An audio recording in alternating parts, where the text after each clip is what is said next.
Hello guys, my name is Gulshan Mishra. Guys, हम लोग क्या करेंगे, क्लास 10th का जितना भी फिजिक्स केमिस्ट्री क्वेश्चन है वो हम कवर करने वाले हैं। And one important thing, at the end of the chapter I will provide you sheet of every chapter that is important to complete. And once you complete that sheet, if you have any doubt you can write me on a comment box. I will reply you definitely. I will solve your problem with best of my effort. And अगर आप मेरे notes और मेरे sheet sincerely follow करते हैं तो I can guarantee you will get 90+ in your exam. And apart of this, your school exams and board exams,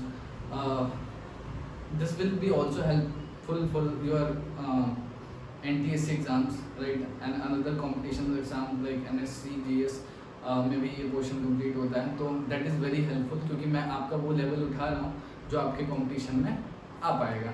ठीक है, so please look at the board, right. So देखिए, chapter शुरू करने से पहले ना हमें जानना है कार्बन कंपाउंड क्या, मतलब ये कार्बन कंपाउंड चैप्टर पढ़ने से पहले आपको कुछ बॉन्ड्स के बारे में जानना है, राइट। तो बॉन्ड्स कितने तरीके के होते हैं ये जान लीजिए आप। तो सबसे पहले टाइप्स ऑफ बॉन्ड।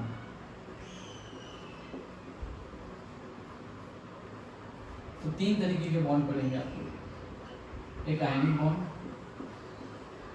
एक कोवेलेंट बॉन्ड और तीसरा होता है coordinate bond. Coordinate bond officially is not in CBSE syllabus for the class 10. It will be involved in class 11, right? So पर फिर भी थोड़ा थोड़ा डिफाइन करवाऊंगा क्या होता है। सबसे पहले let's come to the ionic bond.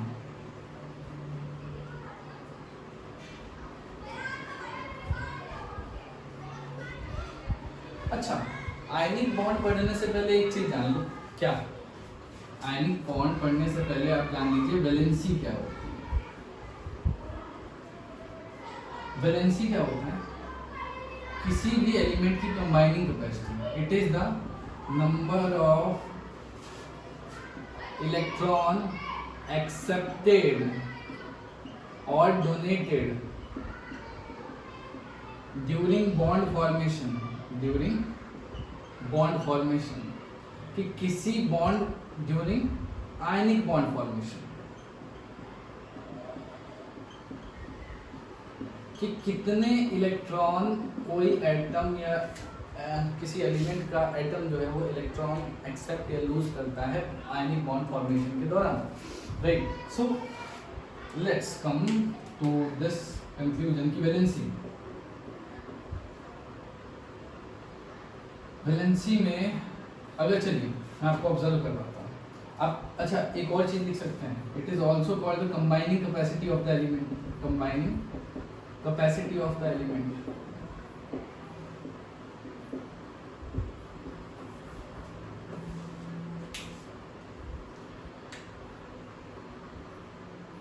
अच्छा, आप ये जानते हैं वैलेंस इलेक्ट्रॉन क्या होते हैं? Electron in outermost shell. Outermost shell में जो भी इलेक्ट्रॉन होंगे that is called the valence. तो देखिए, अगर मैं हाइड्रोजन लूँ तो हाइड्रोजन का एटॉमिक नंबर होता है 1। कौन से शेल में जाएगा? के शेल में जाएगा। Let's come to the helium. Helium में 2 इलेक्ट्रॉन होते हैं और वो भी के शेल में जाएंगे। लिथियम, लिथियम 2 1, मतलब के में 2 और एल में 1। फिर बेरिलियम आ जाओ, के में 2 और एल में भी 2। बोरॉन के में 2 एल में 3। कार्बन के में 2 एल में 4। कार्बन के बाद नाइट्रोजन के में 2 फिर 5। नाइट्रोजन के बाद ऑक्सीजन 2 6। फिर फ्लोरीन 2 7 एंड दिस प्रोसीड सो। तो आप देखिए, आपको पता है कि किसी भी एलिमेंट को स्टेबल होने के लिए, अच्छा बॉन्ड बनते क्यों है? स्टेबिलिटी गेन करने के लिए। तो किसी भी एलिमेंट को स्टेबल होने के लिए हाइड्रोजन को छोड़कर कितने इलेक्ट्रॉन चाहिए होते हैं? 8 इलेक्ट्रॉन। हाइड्रोजन के केस में स्टेबल होने के लिए केवल 2 इलेक्ट्रॉन चाहिए होता है। इसका लॉजिक क्या है कि हर एक एलिमेंट अपने नियरेस्ट नोबल गैस कॉन्फ़िगरेशन को अटेन करना चाहता है, राइट। तो हम क्या कह रहे हैं कि कोई भी एलिमेंट अपने ऑक्टेट कंप्लीट करना चाहता है और हाइड्रोजन अपने डबलेट कंप्लीट करना चाहता है, इसलिए वो बॉन्ड बनाता है। और अगर उसे अपना ऑक्टेट कंप्लीट करने के लिए इलेक्ट्रॉन लूज या गेन करना पड़े तो वो करता है। अब आपको ये देखना है कि किसी एलिमेंट के लिए लूज करना आसान है कि गेन करना आसान है, ठीक है। तो अब आप हाइड्रोजन देखिए, हाइड्रोजन को छोड़ दीजिए, ठीक है। चलिए आ जाते हैं हाइड्रोजन पे। हाइड्रोजन का वैलेंसी कितना है?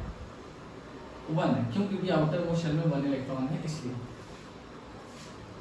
हीलियम का 0 होता है, बताऊंगा क्यों। क्योंकि हीलियम जो है एक नोबल गैस है। नोबल गैस जो होते हैं वो ना इलेक्ट्रॉन गेन करते हैं ना लूज करते हैं, वो स्टेबल होते हैं। तो जो स्टेबल होता है वो इलेक्ट्रॉन लूज या गेन नहीं करता, तो वैलेंसी 0। इसकी वैलेंसी क्या होगी? इसकी वैलेंसी होगी 1, आउटर मोस्ट शेल में 1 इलेक्ट्रॉन। इसकी वैलेंसी कितनी होगी? 2। इसकी वैलेंसी कितनी होगी? 3। Let's skip the carbon. इसकी वैलेंसी क्या होगी? 5 ना, 5 नहीं होती। वैलेंसी क्या होगी? 8 - 5 3। क्यों 8 - 5 3 क्यों होगी भाई? देखो इन सभी के लास्ट में कितने इलेक्ट्रॉन थे? 1 2 3। अब उसको ऑक्टेट कंप्लीट करना है, तो it will be difficult to gain 7 electron for lithium, 6 electron for beryllium and 5 electron for boron, ठीक है। इनके लिए इतने इलेक्ट्रॉन गेन करने की बजाय वो इलेक्ट्रॉन लूज कर दे, वो ज़्यादा बेहतर है। कि ये 7 इलेक्ट्रॉन इसे कौन दे देगा? इससे बढ़िया ये अपना 1 इलेक्ट्रॉन दे दे किसी को, तो ये हीलियम के बराबर आ जाएगा। अगर ये अपने 2 इलेक्ट्रॉन दे देता है तो ये भी हीलियम के बराबर आ जाएगा। ये अपने 3 इलेक्ट्रॉन दे देता है तो ये भी हीलियम के बराबर आ जाएगा। पर इसे 5 इलेक्ट्रॉन थोड़ी ना दे देगा कोई, तो it will be more easy to donate electron than to accept electron. तो ये सभी एलिमेंट क्या होंगे? इलेक्ट्रॉन लूज करेंगे। अब यहाँ देखें, इसके पास लास्ट में 5 इलेक्ट्रॉन है, तो it will be more easy to accept 3 electron rather than to donate 5 electron, right. So valency is 3। Here valence is what? Yes, 8 - 6 2. Valence is what? Valence is what? 8 - 7 1. तो कहने का मतलब सिर्फ इतना सा है कि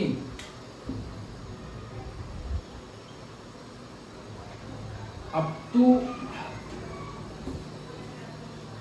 to 4 valence electron नहीं, if valence electron is less than 4, अगर इलेक्ट्रॉन वैलेंस इलेक्ट्रॉन 4 से कम, तो क्या होगा?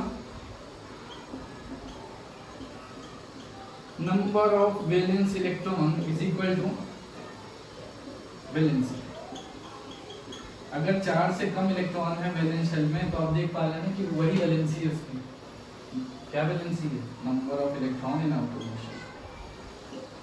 और if valency is more than 4, तो क्या होगा? नंबर ऑफ, मतलब वैलेंसी क्या होगी आपकी? 8 minus number of valence electron, 8 minus number of valence electron, ठीक है। अगर वैलेंसी लेस देन 4 है, ठीक है, सॉरी मैं क्या बोल रहा हूँ कि अगर वैलेंस इलेक्ट्रॉन लेस देन 4 है, तो वो क्या करेगा? वो कोशिश करेगा ना कि वो क्या करते हैं? Loose electron. तो ऐसे एलिमेंट क्या करते हैं? लूज करते हैं इलेक्ट्रॉन, लूज इलेक्ट्रॉन। और जो एलिमेंट लूज करते हैं इलेक्ट्रॉन वो क्या होते हैं? Electro positive. क्यों? क्योंकि लूज करने के बाद क्या बना देते हैं? पॉजिटिव आयन बना देते हैं। अच्छा, अगर किसी एलिमेंट के लास्ट में, किसी एटम के लास्ट में 4 इलेक्ट्रॉन से ज़्यादा, वैलेंस शेल में 4 इलेक्ट्रॉन से ज़्यादा, तो वो कोशिश करेंगे गेन कर ले इलेक्ट्रॉन, तो दे विल गेन इलेक्ट्रॉन। और इलेक्ट्रॉन गेन करने के बाद वो एटम कैसा हो जाएगा? नेगेटिव हो जाएगा, तो उनको क्या बोलते हैं? Electro negative. और याद रखना, इलेक्ट्रो पॉजिटिव एलिमेंट कौन से होते हैं पीरियोडिक टेबल में? ये होते हैं मेटल। और इलेक्ट्रोनेगेटिव एलिमेंट कौन से होते हैं? ये होते हैं नॉन मेटल। ठीक है, तो ऐसा चलता है। ये तो वैलेंसी है, तो आपको दिख रहा होगा, ठीक है, कि ये क्या हुआ, नॉन मेटल हुआ। ये सारे क्या है, नॉन मेटल दिख रहे हैं आपको, ठीक है। ये क्या है, लिथियम, बेरिलियम, बोरॉन, ये क्या है, ये मेटल हुए, राइट। बाकी हम बात बाद में करेंगे। ये नोबल गैस है। अच्छा, अब देखिए वैलेंसी आप लोगों ने जान ली कि वैलेंसी क्या होती है, कि अगर क्या हो कि अगर 4 से कम इलेक्ट्रॉन है, 4 से कम इलेक्ट्रॉन है तो वैलेंसी उतनी ही जितने नंबर ऑफ वैलेंस इलेक्ट्रॉन है, और 4 से ज़्यादा इलेक्ट्रॉन है तो 8 minus that number of valence electron is called valency, ठीक है। अब देखिए, अब हम स्टार्ट करते हैं आयनिक बॉन्ड। तो please note down this, take a screenshot, ठीक।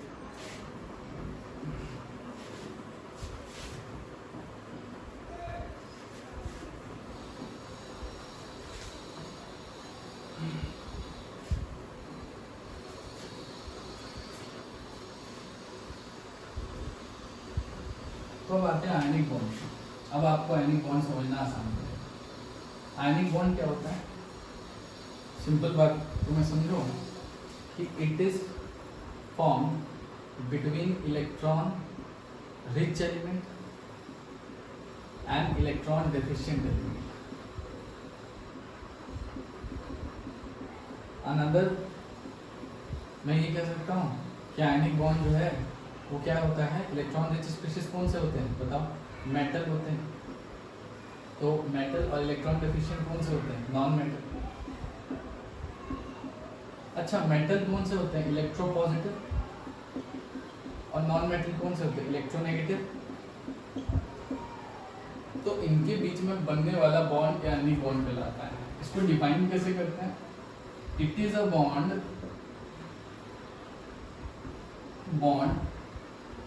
formed by complete transfer of electron, complete transfer of electron, ठीक है। कंप्लीट ट्रांसफर का मतलब होता है कि एक अपना इलेक्ट्रॉन, मतलब electron rich species electron deficient species को अपने इलेक्ट्रॉन कंप्लीटली डोनेट करते हैं, सिंपल से, ठीक है। क्या होगा, electron rich species electron deficient को अपने इलेक्ट्रॉन दे दे, ये होता है। Let's have some example, like one easiest example is sodium chloride, that is ionic compound. तो सोडियम का कॉन्फ़िगरेशन कितना होता है, 2 8 1, यानी एटॉमिक नंबर तो 11 होता है, तो KLNM। आउटर मोस्ट शेल में कितने इलेक्ट्रॉन है, 1। अच्छा, क्लोरीन का कितना होता है, atomic number is 17, atomic number is 17, तो K में कितना, 2 8 एंड 7, तो आउटर मोस्ट शेल में कितने, 7। मैंने आपको बताया ना, अभी क्या बताया कि किसी के लास्ट में वैलेंस शेल में अगर 4 से कम इलेक्ट्रॉन है तो वो क्या प्रेफर करेगा, लूज करना। तो ये क्या करेगा, सोडियम लूज करेगा इलेक्ट्रॉन। और क्लोरीन के लास्ट में कितना, 7 इलेक्ट्रॉन है, तो it will try to gain electron, तो ये क्या करेगा, गेन करेगा। तो ये क्या हुआ आपका, इलेक्ट्रॉन रिच हुआ सोडियम, ये इलेक्ट्रॉन डेफिशिएंट हुआ, कोई दिक्कत नहीं है। इलेक्ट्रॉन डॉट सिंबल आते हैं बनाने, लूज सिंबल, यहाँ को एक डॉट दिखा दो सोडियम के लिए, और क्लोरीन के लिए 1 2 3 4 5 6 और ये 7। होगा क्या, ये electron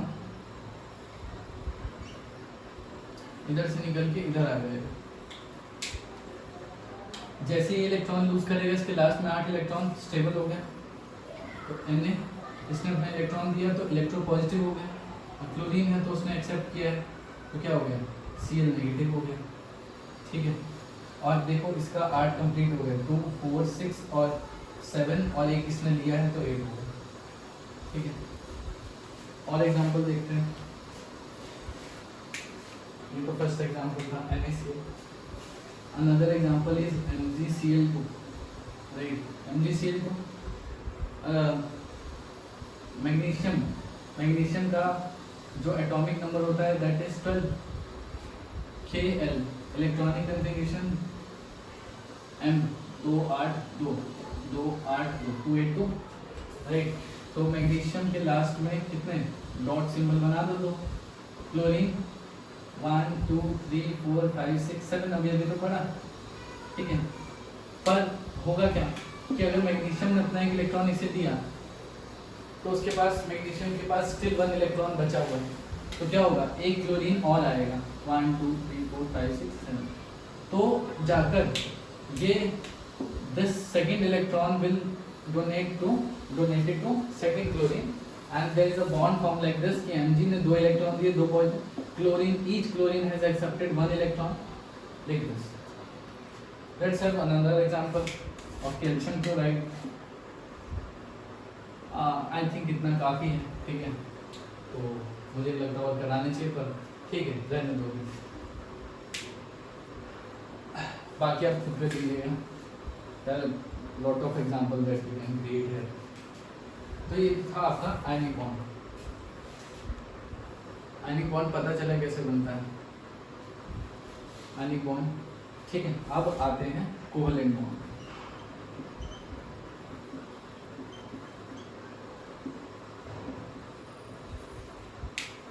covalent bond it is formed by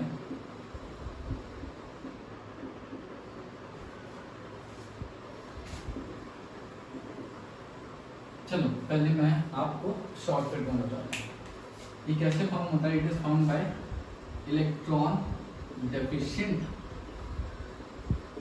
both atom should be electron deficient. दो एटम जो दोनों ही इलेक्ट्रॉन डेफिशिएंट हो, उनके बीच में जो बॉन्ड फॉर्म होता है that is called the covalent bond, right. And just a minute,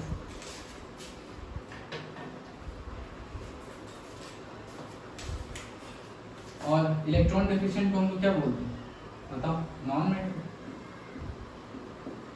तो नॉन मेटल यानी ये नॉन मेटल के बीच में बनने वाला बॉन्ड है, या हम इसको क्या बोलते हैं, इलेक्ट्रोनेगेटिव एलिमेंट। ये भी इलेक्ट्रोनेगेटिव एलिमेंट, तो ये इलेक्ट्रोनेगेटिव और इलेक्ट्रोनेगेटिव एलिमेंट के बीच में बनने वाला बॉन्ड है। तो this is something like covalent bond. Covalent bond क्या होगा, इलेक्ट्रॉन रिच और electron deficient, electron deficient, non metal, ये इलेक्ट्रोनेगेटिव के बीच में जो बॉन्ड बनता है दैट इज कोवेलेंट। अब देखो इसकी definition, it is found by, जब दोनों ही डेफिशिएंट होगा तो क्या होगा, दोनों शेयर कर लेंगे। It is found by complete transfer of, नहीं क्या बोलूं मैं, it is found by mutual sharing of electron between two electron deficient atom। मेरी बात समझिए क्या होता है। अब जैसे दो आयनिक में तो क्या था कि एक रिच था, एक मतलब इलेक्ट्रॉन डेफिशिएंट था। जो रिच होता है वो डेफिशिएंट को मतलब कम वाले को डोनेट कर देता है। यहाँ पे दोनों ही डेफिशिएंट है। डेफिशिएंट आदमी कभी डोनेट नहीं कर पाता, डेफिशिएंट एटम कभी डोनेट नहीं करता, ठीक है। वो अपना काम चलाने के लिए दोनों एटम आपस में शेयर कर लेते हैं ताकि इसका भी आर्ट कंप्लीट हो जाए, इसका भी आर्ट कंप्लीट हो जाए। तो इससे होता है म्यूचुअल शेयरिंग। देखना कैसे, एग्जाम्पल देते हैं आपको, जस्ट नोट डाउन दिस। चलिए let's have an example. First easiest example is HCl। HCl में हाइड्रोजन के पास वैलेंस इलेक्ट्रॉन कितना है 1, क्लोरीन के पास कितना है 1 2 3 4 5 6 7। अभी अभी पढ़ा था तो बार बार क्या इलेक्ट्रॉनिक कॉन्फ़िगरेशन लिखी जाए। ये देखिए हाइड्रोजन को तो केवल 2 कंप्लीट करने होते स्टेबल होने के लिए, तो ये हो गया H2 और HCl भी कितने हो गए 2 4 6 और 1 2, तो 8 हो गए, octet complete. And for sharing of each 2 electron there will be one bond formed, one covalent bond, right?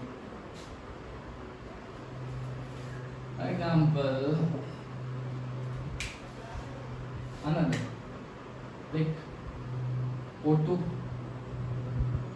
N2 ऐसे, जैसे ऑक्सीजन का बना है, ऑक्सीजन में क्या होगा वैलेंस इलेक्ट्रॉन होते हैं 8, सॉरी वैलेंस इलेक्ट्रॉन होते हैं 6, कॉन्फ़िगरेशन होता है 2 6 K L। तो क्या बना होगा 1 2 3 4 5 6, 1 2 3 4 5 6।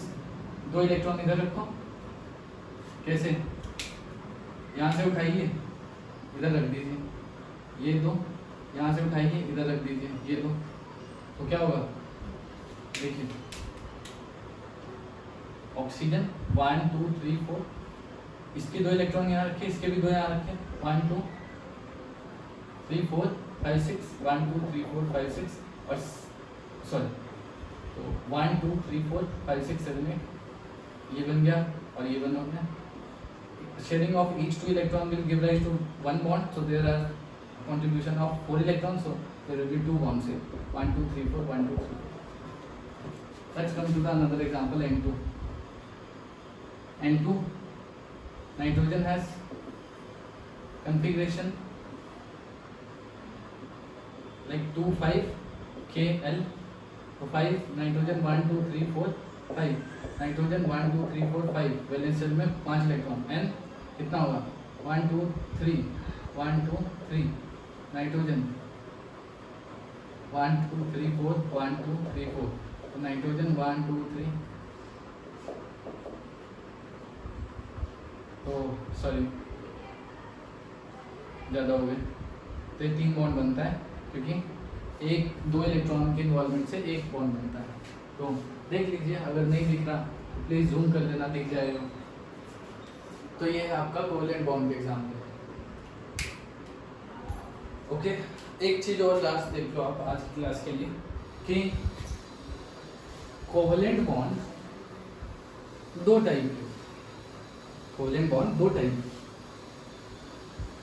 अब टाइप नहीं बता रहा, सॉरी कोवेलेंट बॉन्ड आप समझ लेंगे टाइप बता रहे हैं, टाइप नहीं मतलब क्या बोलूँगा, covalent bond can be classified into 2 categories. One is homoatomic, another is heteroatomic.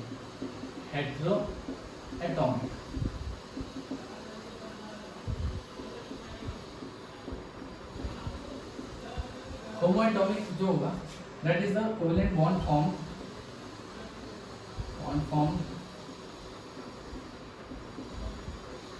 between 2 atoms of same kind, right? For example, हम क्या कहते हैं कि कोवेलेंट बॉन्ड अगर सेम ही तरीके के एलिमेंट में फॉर्म हो तो वो फिर क्या बताते हैं, वो बनाते हैं होमोएटॉमिक, लाइक H2 O2 N2। हेटेरोएटॉमिक क्या होगा, दैट इज कोवेलेंट बॉन्ड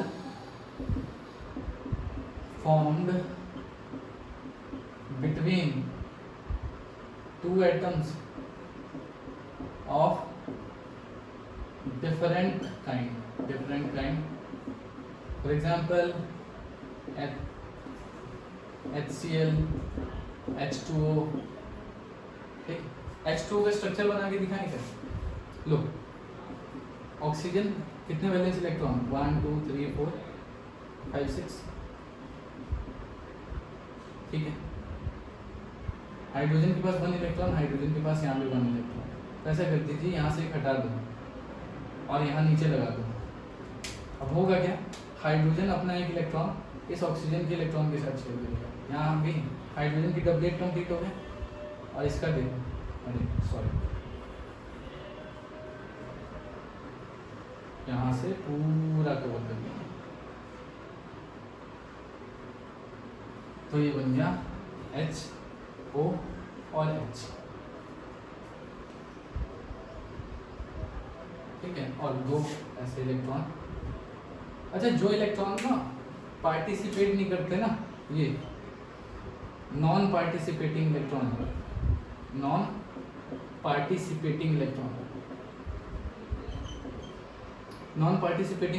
को लोन पेयर बोलते हैं। लोन को अलोन से याद रख सकते हो, अकेला, जिसने बॉन्ड ही नहीं बनाया, तो that is called lone pair, ठीक है। तो यार आज की क्लास में मैंने क्या किया, कोवेलेंट बॉन्ड कर लिया, आयनिक बॉन्ड कर लिया, और आपको वैलेंसी बता दी क्या होती है, ठीक। अब हम बोल रहे हैं कि एक चीज़ और कि आयनिक बॉन्ड में कभी भी आप ना ऐसे नहीं करेंगे कि Na और Cl के बीच में ऐसे बॉन्ड ना बना देना। क्यों? कि आयनिक भले ही लिखने को लिख देते हैं आयनिक बॉन्ड, लेकिन आयनिक कोई बॉन्ड नहीं है। Ionic is just attraction between two atoms of element, right? That is just a attraction. That is, there is no chemical bond actually formed between two atoms, right? And इसमें हम bond बना के दिखाते हैं ना, पर उसमें बॉन्ड नहीं बनता, right? तो आयनिक is just a attraction, but covalent is actually a bond, right? So thank you so much आज की क्लास के लिए. Rest of the things we will cover in next class, but stay connected and thank you so much.